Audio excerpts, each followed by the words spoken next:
When we talk about accessing the divine, it's important, first of all, to define what we mean by the divine, or at least what I mean by it when I use the word.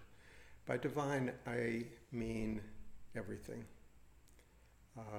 So we can say the spirit, source, but I also want to include the world. Not only the creator, but the creation. And not only the good things in the world, but the entirety of the world. So things that we agree with, things that we don't agree with, things that we like, things that we don't like. The entirety of the manifested world. So we're talking about the unmanifest, in other words, spirit, source, however we choose to imagine that, and what we can see, taste, feel, touch in this world. So I'm including the entirety of our thoughts, the entirety of our emotions, our physical bodies, the outside world, other people, politicians, other countries, other religions, everything. It's all one thing. And by approaching it that way, we can see that, see our part as part of the unity of it, rather than trying to divide ourselves into what we agree with, what we don't agree with. In other words, our position in relation to the universe. When we're willing to see the entirety of existence, both the manifest and unmanifest, as one coherent whole, then we can begin searching for how that wholeness shows up here in this apparent separation, in this apparent individuality. So that is really the benefits of this spiritual search, is coming into a sense of recognition of this wholeness. Because separation is apparent. This body looks different from that body. My situation looks different from someone else's situation. This country looks different from that country. This religion looks different from that, etc., etc., etc. So separation, differences, individuality, duality, really, the spectrum of day and night, pleasant, unpleasant, is all around us. It is the world of this duality, hot and cold, life, death, existence, non-existence, duality everywhere we look. And yet there is this underlying wholeness that is possible to recognize in our own direct experience, not as a philosophy. None of this is about philosophy or having the right concept, having the right dogma, having the right theory about what we hope is true or what might be true. It's really about our own direct investigation into what is actually true. What is this life really about? And to look at that deeply, it is possible to recognize the inherent wholeness of the entirety of this creation.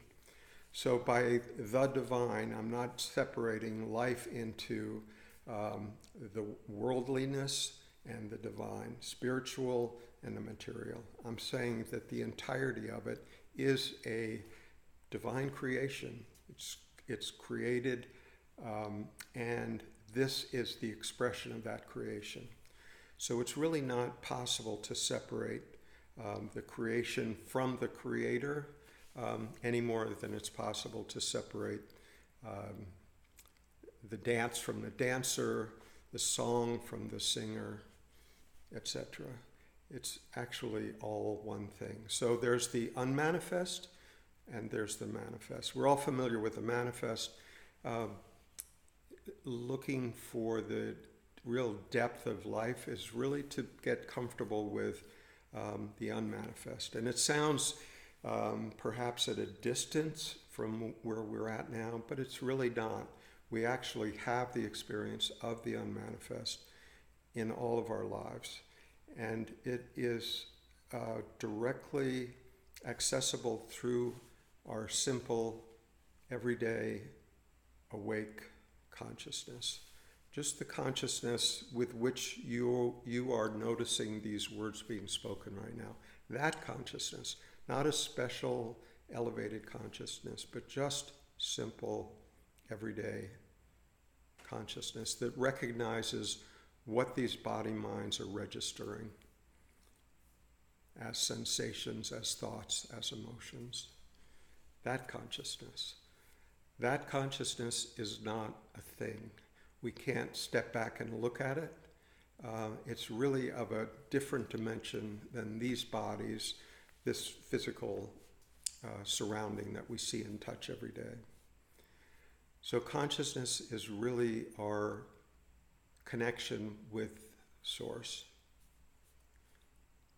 It's in that silent consciousness that we begin to touch into the essence of life itself. And arising out of that simple consciousness are traits that are often considered spiritual virtues, things like love and compassion, generosity of spirit. So we can attempt to practice these virtues, these spiritual virtues, but when we come into a recognition of what we actually are through a recognition of our own inherent consciousness that's already present, then those attributes of that consciousness, love and compassion, and even simple kindness, friendliness even, become an inherent part of our life. We recognize that those are how we see life. We see that the consciousness here is not a personal consciousness, it's actually life showing up through us. It's actually Source operating through these bodies. When we can see that in ourselves, we can see it in other people. When we can see it in other people, that sense of separation, that us and them separation, disappears. And we can see through the challenges that we've had in our own life, overcoming our own emotional challenges, thought patterns that aren't particularly functional. When we can see that arising in someone else, we can have compassion over there the same way we can have compassion for ourselves. And this is really the journey home, where we recognize that the world, both the manifest and unmanifest, is indeed one thing, and we recognize that we are an inseparable part of that, that we are not only connected to Source, that Source is what is functioning through these body minds, all of us. It may be distorted over here, less distorted over there. That's how life is. That's the journey. But seeing that inherent wholeness of being allows us to look for what joins us to each other, us to the world, us to Source. And in that seeing is freedom. In that seeing is compassion, is love, is generosity of spirit. And that's what, when I talk about accessing the divine, this is what I am talking about. Accessing the wholeness of life. Manifest, unmanifest. Spiritual, worldly. All part of the same phenomena. All part of the same existence. All part of life.